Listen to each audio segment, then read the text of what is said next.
Many of you in this audience think that we are losing America, that we are losing the country. Many people outside this audience think the same thing. Those of you who believe that have specific reasons for it. It's not quackery, it's not conspiracy theory related, and it's not kookism. It's legitimate, careful analysis.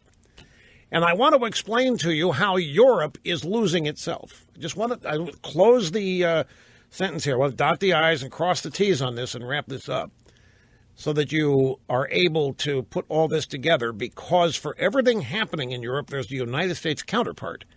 The same thing is happening here. They're years ahead of us, but the same things that happened there and are happening here are have been happening for a while. They're intensifying here.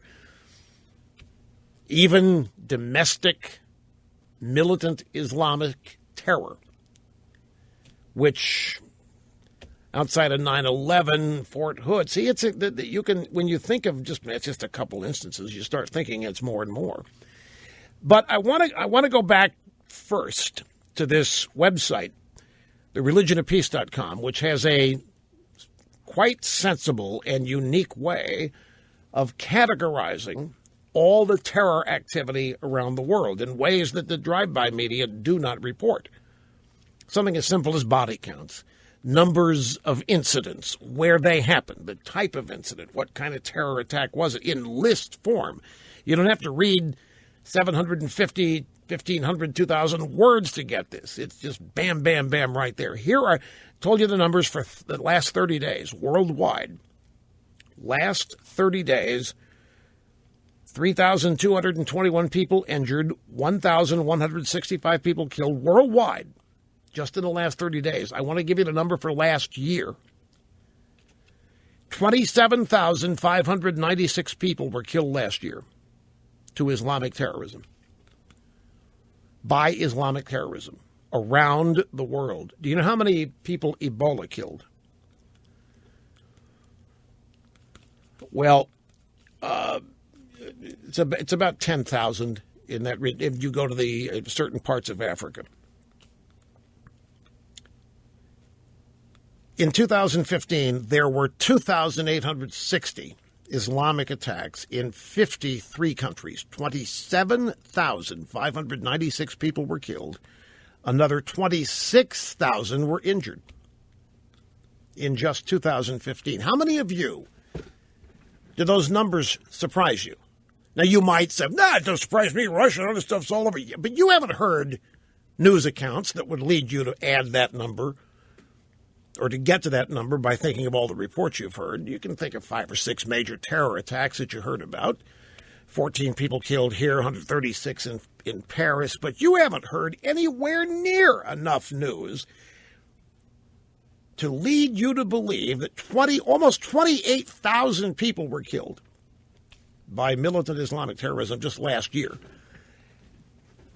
And the reason for this is multifaceted. There are many reasons. But Europe is making it easy by importing them. Now, I want to go back to this woman, Federica Mogherini, who is the European Union foreign policy representative.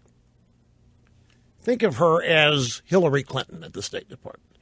And my point is that Federica Mogherini has many United States counterparts. Many people think exactly as she does. John Kerry thinks like she does. Obama thinks like she does. Hillary Clinton thinks like she does.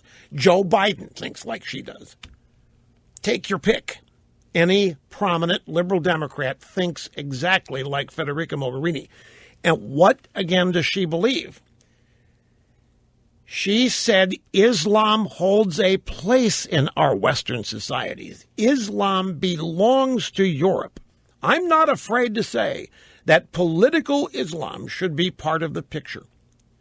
She admits to looking at Islam as both a religion and a political party. Its ideology makes it a political party. Her mentality is what shapes and produces the situation in Western European societies. So what's happening in Brussels is no different than what's going on in Syria or Madrid or London or Paris. She draws no distinctions whatsoever.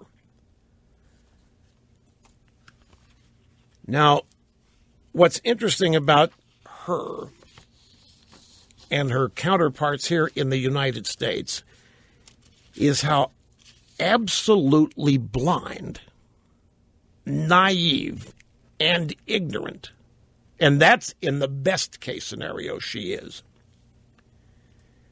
The Muslim Brotherhood has a guy named Sheikh Yusuf Qaradawi, who is talked about in this column. And Sheikh Qaradawi has openly declared that Islam will conquer Europe and America. He's written about it. You can go read it today if you want. And he illustrates how they're going to do it. Today, he claims they're going to be able to do it peacefully by an aggressive version of proselytism, which is where you pressure the home country to adopt your beliefs, in this case, Sharia. You just constantly pressure. You do it using the host country's own political system. You insist on fair treatment, equality.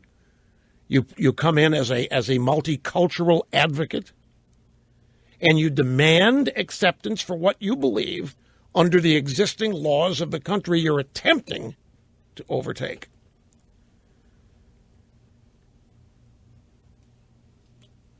Depends on what country. In some countries, the Brotherhood promises and encourages suicide, terrorism, violence, and war. But in places like Europe, that we don't need to do that. Any terror attack is an added bonus. We're going to win by persuading them that we're just as legitimate as they are. And with Federica Mogherini, they've succeeded. And it looks like they've succeeded with Obama and John Kerry and Hillary Clinton. They're just as legitimate a political party as anybody else. They're just as legitimate a religion. And have you heard Islam? It's nothing to do with terrorism. Islam's the religion of peace.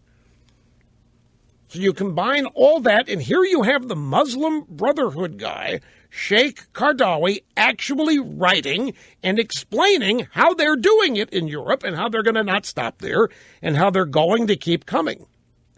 The political goal is the conquest of Europe. They're open about it. Federica Mogherini could read it. Just as I have found it here, you can read it. It's been published on websites as news stories. So the question, why would you want to give a seat at your political table to people whose political goal is to end everything you supposedly believe in so that they can then rule by Sharia or Islamic law? Do not misunderstand. This is exactly what the objective is.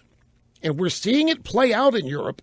And we see the reaction to it in Brussels and elsewhere in Europe. We see how they cave to it and have been caving. And all of these people caving have people just like them here in the United States.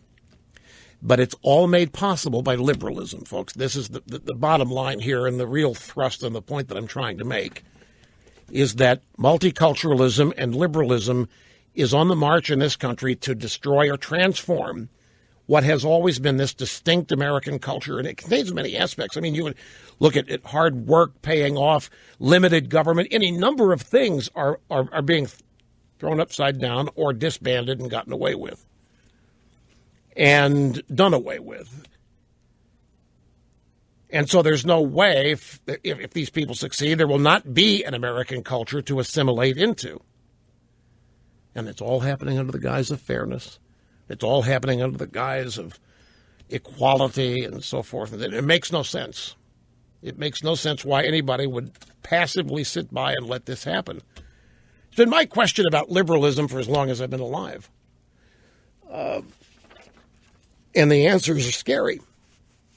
They're either really stupid and naive and can't see what is right in front of their faces, or they share the belief that the United States is an immoral, unjust place and has been from the beginning and deserves this kind of overthrow, redefinition, transformation, whatever you want to call it. And I rather think it's the latter, because I don't think they're so naive and ignorant they can't see this.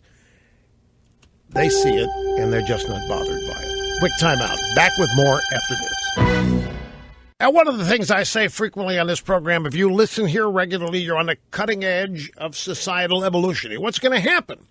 I don't know how long it's going to take, a week, a month, a couple of months, but there's going to be something happen. And what I just spent the first 45 minutes of this program talking about is going to become big news. And you're going to say, I've heard that. I said, oh, yeah, Rush talked about that. It's the way this stuff always happens. You mean, what is this? I mean, the Republican campaigns are going, he's talking about terrorism because the objective here is to inform and get as many people up to speed on liberalism as the most destructive force in this country and world and what it's doing. And we have a way of seeing our own future by watching Europe. It's up to us whether we're going to go the same way or not. But I just want to tell you, Snerdley just said to me, okay, you gave two possibilities for why people like Federica Mogherini in the European Union can look at Islam as an equal, co-equal political party and feel unthreatened by it. You say that's either naive or purposeful. How can it? Because who's the common enemy? What is the biggest enemy of liberalism, folks? Honestly now, ask yourself, who do liberals consider to be their greatest threat? It's us. Conservatives. Republicans in some cases. It's not Islam. It's not terrorism. They think they can deal with that. Obama can make deals with Iran. He can make deals with the Ayatollah Khamenei. He can make deals with Hamas. He can make deals with Hezbollah. He's got to throw Israel overboard to do it, but so what? Now go to Islam. Militant Islam. Who are their biggest enemies? Christians. Conservatives. Right-wingers. The left, which is Islam. Militant Islam is on the left. Just as the Democrat Party is, take a look at their common political opponents or other kinds of, and it's us, folks. This is the thing that a lot of people can't get to their heads. We had 9/11, we had Fort Hood. Do you have Obama will not condemn it. Nobody in the Obama administration will condemn, will not even utter the words militant Islamic terrorism. It will not be condemned. We will be.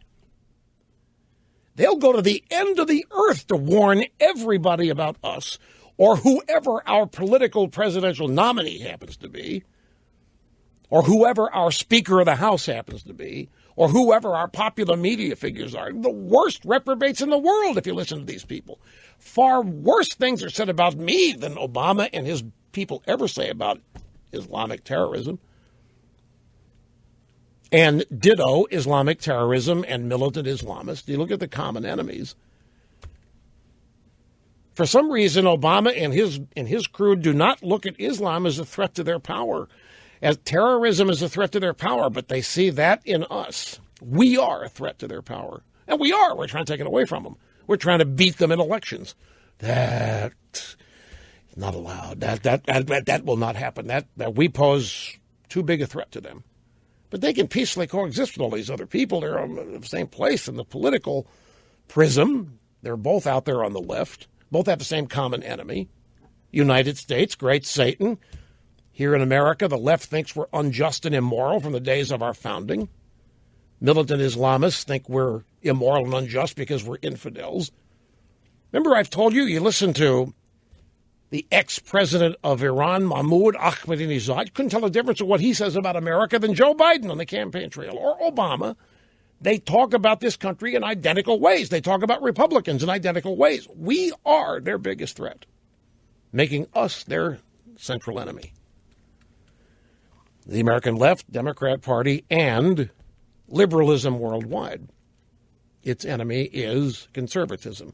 Because conservatism, if ever it succeeded, really succeeded, would vastly shrink the source of power, wealth, and existence for all these people, and that is government.